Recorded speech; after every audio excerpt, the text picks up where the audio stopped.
মাননীয় স্পিকারকে ধন্যবাদ।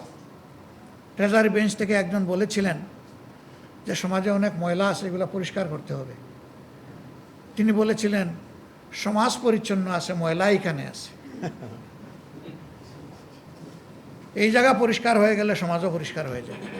We do believe, আমরা এটা সাপোর্ট করি। এই সংসদের 300 জন মানুষের মন যদি দেশবাসীর জন্য উন্মুক্ত হয়ে যায়, দায়িত্বশীল হয়ে যায়, বাংলাদেশ বদলে যাবে ইনশাআল্লাহ। রাজনীতির সেই স্লোগান কে মানে না, ব্যক্তির চেয়ে দল বড়, দলের চেয়ে দেশ বড়। আর আমরা কার্যত দেখতে পাই দেশের চেয়ে দল বড়, দলের চেয়ে ব্যক্তি বড়। এই কার্যধারাকে, এই চরিত্রকে পাল্টাতে হবে। রাজনীতির এই সংস্কৃতি বাংলাদেশে ইনশাআল্লাহ চলতে দেওয়া হবে না।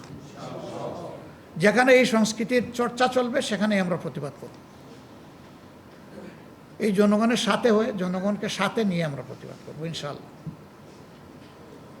আসুন, সংকটকালে লুকোচুরি নয়, আমরা বারবার নোটিশ দিয়েছি, এই নোটিশগুলো আলোচনায় আসে না।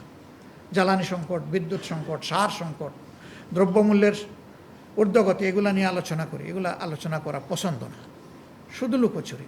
ভাই, এগুলো তো সব আপনাদের সৃষ্টি না, এটা গ্লোবাল প্রবলেমের কারণে তৈরি হয়েছে। আমরা বুঝি না এগুলো, আমরা তো মানুষ। আমরা খোলা মনেই তো সবাই মিলে চাই যে সমাধান বের হয়ে আসুক। আমরা এখনও আহ্বান জানাবো সংসদের বাইরে আসুন, খোলা মনে আলোচনা করে জাতীয় এই সংকট উত্তরণে আমরা একসাথে কাজ করি। এ দেশ তো আমাদের দেশ। এর মাঝে আরো 2 বিপত্তি ঘটে গেছে, বগুড়া এবং শেরপুর।